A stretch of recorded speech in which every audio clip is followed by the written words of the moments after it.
पिछले क्लास में आप लोगों ने ग्राफ बनाना सीखे थे। हाँ, ग्राफ बनाने के बाद क्या है बच्चों, अब जो है कुछ प्रश्न जो आपको इस चैप्टर में मिलेगा, शब्द में मिलेगा। क्या चीज में मिलेगा? शब्द में। उस शब्द से पहले क्या, हाँ, आपको क्या बनाना है? समीकरण बनाना है, रैखिक समीकरण। कैसे बनाएंगे दो चर वाले रैखिक समीकरण? कुछ आपको इसमें यहाँ पर हम इंपोर्टेंट नोट्स लिखा रहे हैं, उसको ध्यान पूर्वक समझिएगा और उसी का सबसे ज्यादा क्या होगा? उपयोग होगा। तो जैसे मान के चलिए आपको हम नोट्स लिखा रहे हैं, इंपोर्टेंट नोट्स है, यदि ये आपको समझ में आएगा तब आपको क्वेश्चन बनाने में क्या होगा? आसानी होगा। जैसे कि पहला समझिए, जैसे उम्र पर क्वेश्चन दिया रहेगा। किस पर? उम्र पर प्रश्न आपको दिया रहेगा। तो उम्र पर जो प्रश्न दिया रहेगा बच्चों, तो उसमें दो चीज है। एक शब्द होता है पूर्व और दूसरा होता है क्या? पश्चात। और यही पर पश्चात में कहीं कहीं पर बाद में लिखा रहता है, अब पूर्व का मतलब क्या? पहले। क्लियर है?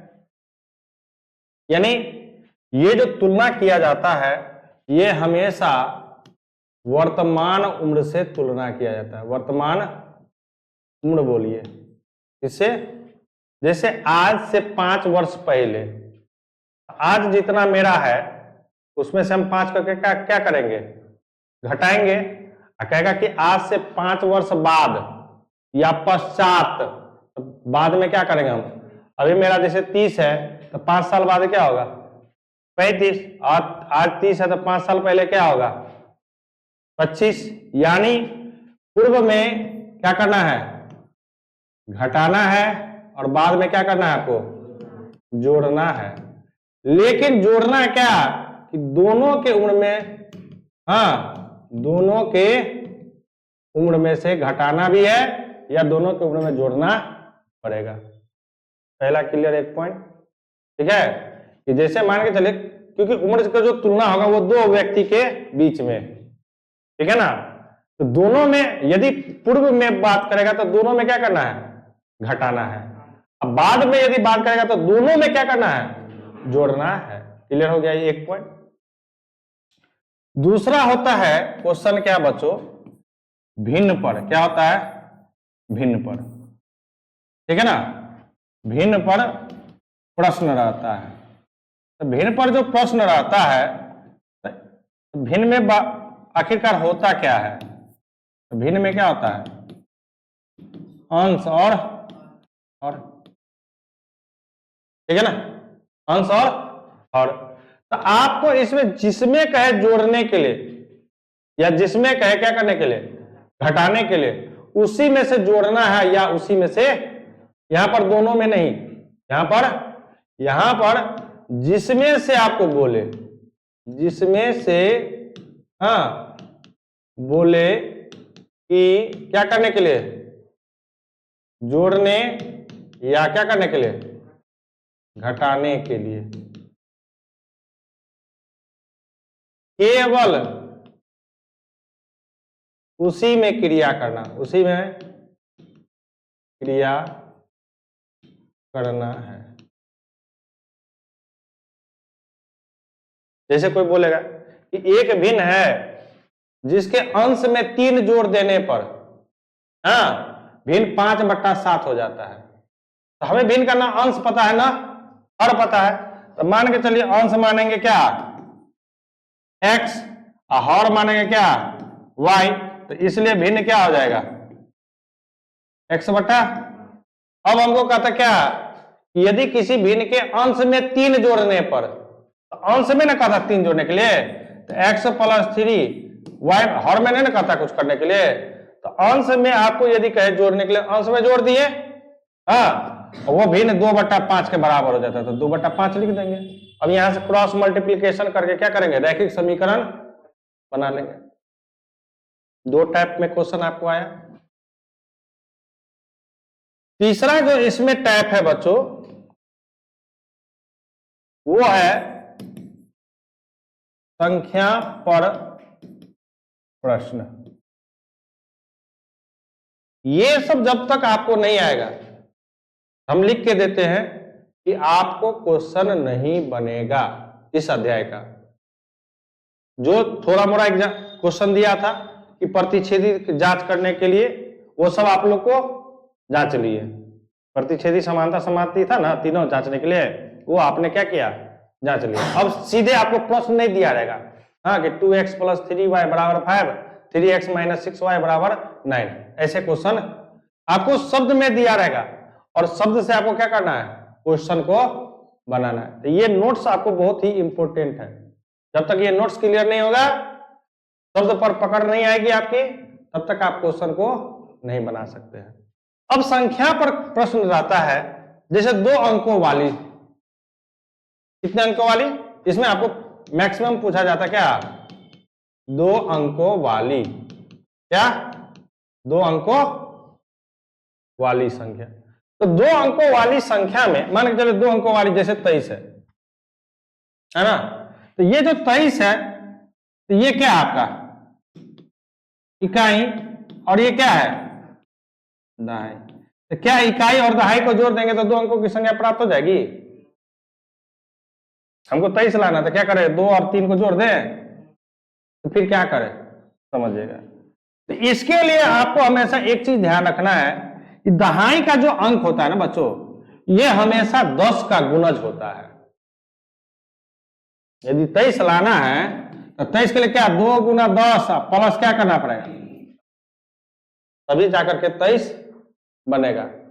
तो उसी तरह यदि आप इसमें यदि इकाई अंक मानते, मान के चले किसी भी प्रश्न में इकाई, यहां लिखेंगे कि 2 अंकों वाली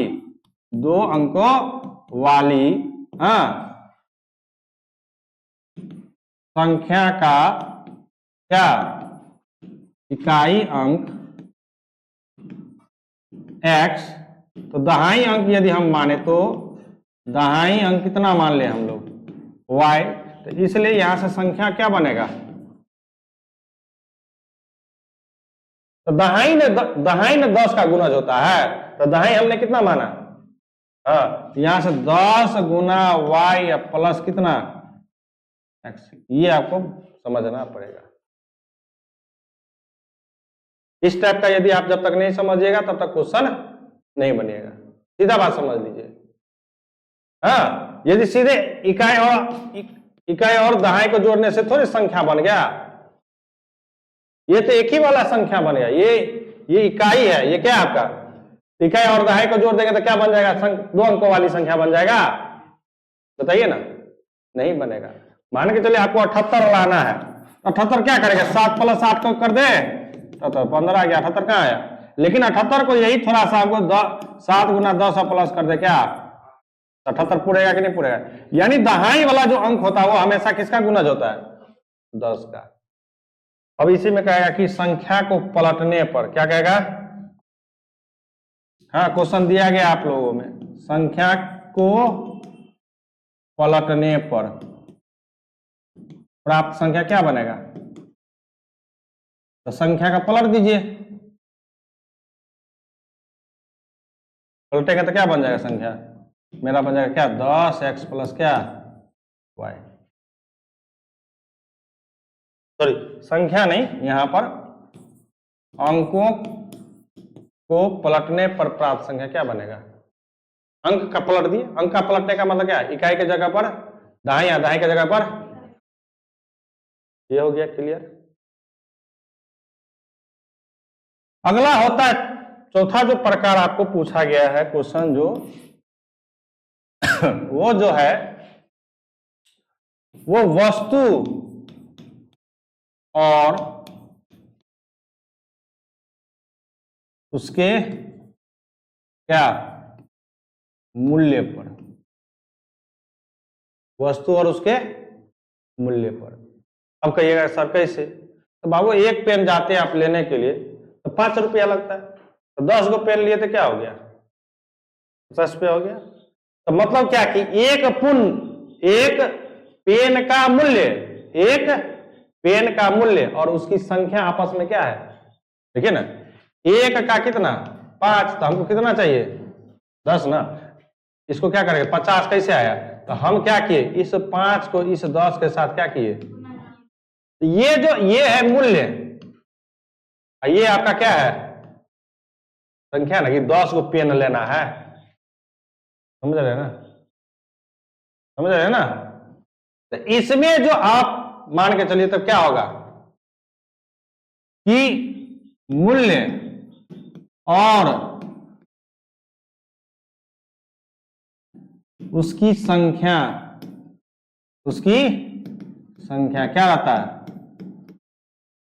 गुना में क्या रहता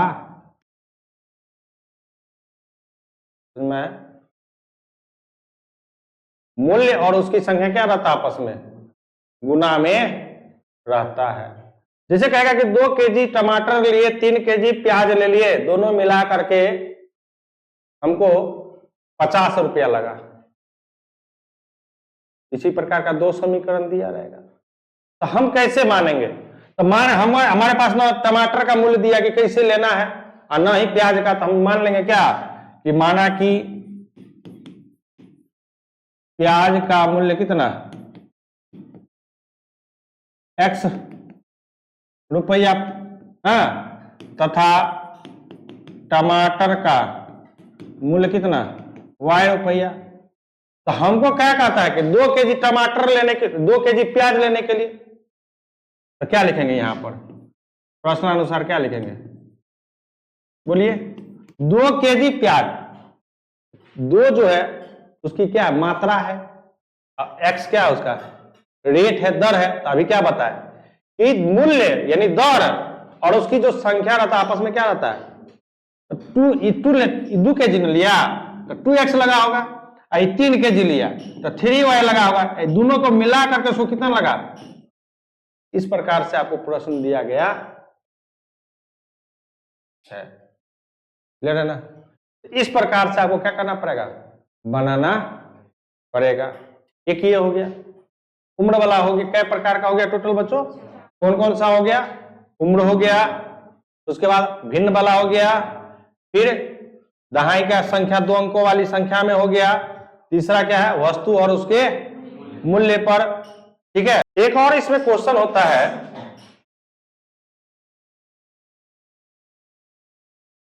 पांच में भाड़ा पर प्रश्न आप लोगों को दिया गया है। भाड़ा का मतलब क्या कि जैसे हम लोग यहां से भुतहा जाते हैं ना, कितना रुपया लेता है 20 रुपया। अब भुतहा से पहले भी आप उतर जाइएगा, फिर भी आपसे एक नियत भाड़ा हो गया कि आपको इतना से इतना जाना, आपको 20 रुपया, चाहे आप बीच में उतर जाए उससे लेना देना नहीं है, उसके जब अतिरिक्त जाइएगा तो उसका अलग से, यानी क्या एक होता है नियत भाड़ा, एक क्या होता है नियत भाड़ा और दूसरा क्या होता है अतिरिक्त भाड़ा। जैसे एक प्रश्न है, यदि एक नगर में टैक्सी के भाड़े में एक नियत भाड़े के अतिरिक्त चली गई दूरी का भाड़ा सम्मिलित किया जाता है, कहता कि 10 किलोमीटर दूरी के लिए भाड़ा 105 रुपया है तथा 15 किलोमीटर के लिए क्या है 155 रुपया है नियत भाड़ा। अब समझिए नियत भाड़ा कितना है, कहता है कि नियत भाड़ा तथा प्रति किलोमीटर भाड़ा क्या है, एक व्यक्ति को 25 किलोमीटर यात्रा करना है। नहीं पता हमको नियत भाड़ा कितना है, मान लेते हैं क्या कि माना कि टैक्सी द्वारा लिया गया कितना नियत भाड़ा कितना x तथा अतिरिक्त किलोमीटर के लिए लिया गया भाड़ा कितना y। अब इसमें नियत तो जुटेगा ही, अब उसको कितना जाना है, कहता कि भाड़े के लिए नियत चली गई दूरी भाड़ा तथा सम्मिलित किया गया 10 किलोमीटर दूरी के लिए 105 रुपया लेता है, यानी क्या नियत तो जुटेगा ही, वो कितना अतिरिक्त जा रहा है 10 ना, 10 वाई कुल कितना 105 रुपया लग रहा है। नियत उसमें जुटना ही है। जैसे और एक क्वेश्चन और है आपको भाड़ा पर ही कहता है कि किराए पर पुस्तक देने वाले किसी पुस्तकालय का प्रथम 3 दिनों का एक नियत किराया है। प्रथम 3 दिनों के लिए एक नियत किराया है तथा उसके बाद अतिरिक्त दिन का अलग किराया है। सरिता ने 7 दिन तक एक पुस्तक रखने के लिए 27 रुपया अदा किया। तो मान के चलिए पुस्तक का नियत किराया कितना x तथा अतिरिक्त दिनों के लिए, ये जो पुस्तक का जो नियत किराया है 3 दिनों के लिए, 3 दिनों के लिए पुस्तक का नियत किराया कितना अतिरिक्त तथा अतिरिक्त दिनों के लिए किराया कितना अब वो कितना दिन रखा है टोटल कितना, उसमें से 3 दिन के लिए तो x है और एक्स्ट्रा कितना दिन रखा वो 4 दिन, यानी 3 दिन के लिए तो x अब प्लस कितना 4 दिन रखा है, तो 4 गुना क्या 1 दिन का नहीं है y, 4 दिन रखा था 4 दिन, 4 से उसमें क्या करेंगे हम गुना करेंगे ना, 3 दिन तो ये है, 3 इसमें गुना नहीं करने की है क्योंकि हम 3 दिनों के लिए मान चुके हैं। यहां पर अतिरिक्त का मतलब क्या प्रति दिन, 1 दिन का y तो 4 दिन और एक्स्ट्रा रखा है ना, तो 4 से इसको क्या करेंगे y से गुना कर देंगे, इसका किराया कितना लिया, इस पर क्वेश्चन बनेगा। फिर आगे है आपको 6ठा प्रकार का 5वां था नहीं है, आयत पर प्रश्न। अब आप जानते हैं कि आयत में होता क्या है, लंबाई और मेन तो 2 ही चीज होता है ना, इसी यदि आयत है तो इसमें लंबाई है और क्या है चौड़ाई है। आपसे क्वेश्चन ऐसे पूछेगा कि किसी आयत की लंबाई 2 सेंटीमीटर बढ़ा दिया जाए और चौड़ाई 2 सेंटीमीटर क्या किया जाए घटा दिया जाए, तो उसका क्षेत्रफल 25 वर्ग सेंटीमीटर बढ़ जाता है। जैसे कहेगा कि मान के चले हम लोग यहां पर मानेंगे क्या, माना कि आयत की लंबाई कितना x तथा चौड़ाई क्या y, चौड़ाई y, इसलिए पहले निकालेंगे क्या आयत का क्षेत्रफल दिया, क्वेश्चन क्षेत्रफल पर दिया रहेगा तो क्षेत्रफल निकालेंगे, परिमाप दिया रहेगा तो परिमाप पर निकालेंगे, तो क्या लंबाई गुने चौड़ाई यानी x। और अब कहता कि जैसे समझेगा कहेगा क्वेश्चन क्या कि किसी आयत की लंबाई में 2 सेंटीमीटर बढ़ा दे, तो लंबाई तो हमने कितना माना है x, तो अब जो नया लंबाई बनेगा वो क्या बनेगा x + 2। कहता कि चौड़ाई में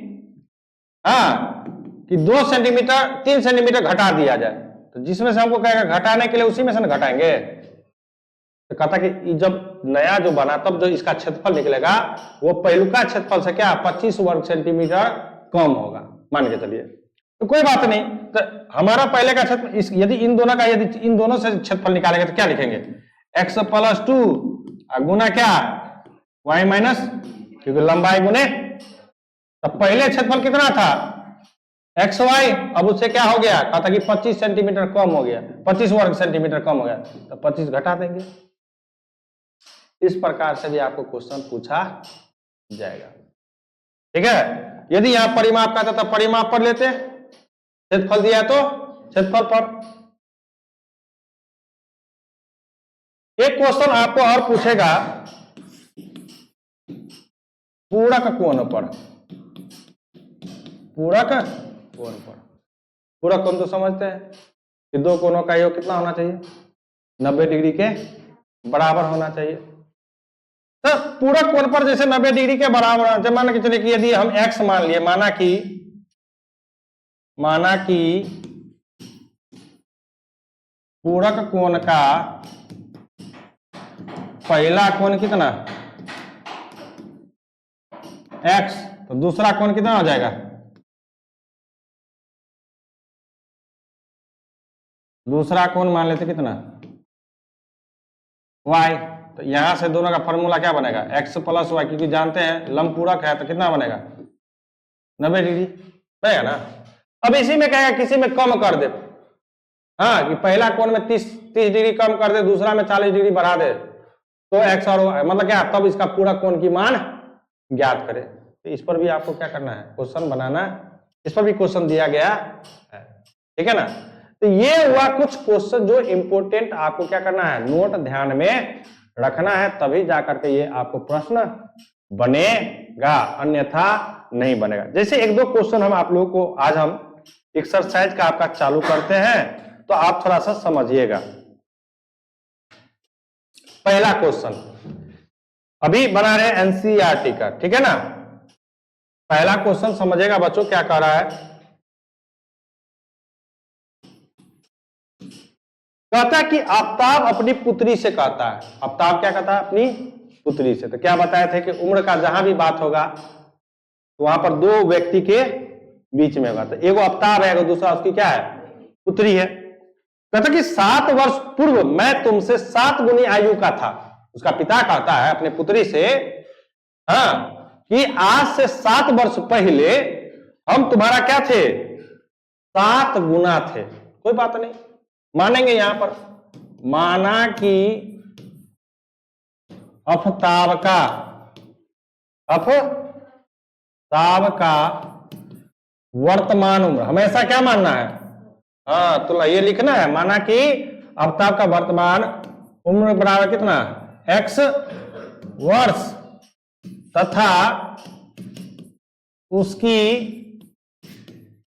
पुत्री का वर्तमान उम्र कितना 5 वर्ष, ये हम मानेंगे। अब यहां पर लिखेंगे क्या, प्रश्नानुसार।